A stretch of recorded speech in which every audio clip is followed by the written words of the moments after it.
সকালবেলা ঘুম থেকে উঠে যখন মাকে খুঁজে পাই না তখন মা, ও মা, মা গো। তোর কতবার বলেছি না হুলোর বেকামুখী মেয়েটার সঙ্গে তুই মেলামেশা করবি না। ওই দেখো পাশে বাড়িতে ঝামেলা লেগেছে, কি মজা, দেখবে এসো তাড়াতাড়ি। না বাবা, আমি বিয়ে করলে ওই করবো, নাহলে করবো না। সিং আরামকে করিস না তাহলে। এ হাফ ইঞ্চি আমার সঙ্গে একটা খেলা খেলবি, চর কষাকষি খেলনা হেবি মজা হবে। আমি তোকে ফটফট মারবো আর তুইও পারলে আমাকে মারিস।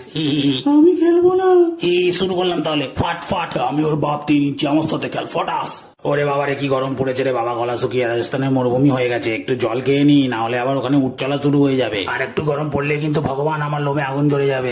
কি শান্তি জলকে, জলই জীবন, আর জীবন মানেই জি বাংলাহি। এই শোনো না, বলছি কি আমরা বিয়ে করে নি, চলো। একদম না, আমাদের চা বাচ্চা একদম ব্ল্যাক এন্ড হোয়াইট টিভির মতো হবে, আমি করবো না। সোনা তুমি ঠিক আছো তো গো? হ্যাঁ বাবু, তোমার শোনা একদম ঠিক আছে। এই শোনো না, লালটার নাম রাখবো লোলটে, আর কালোটার কেলটে, আর এটা সলতে আর এটা পোলতে। ম্যাডাম ওটিভিটা দিন। হ্যাঁ নাও, 2 420। শোনা চলে এসো, বুক করেছি ওলা, যাবে হাট খোলা। এসো না।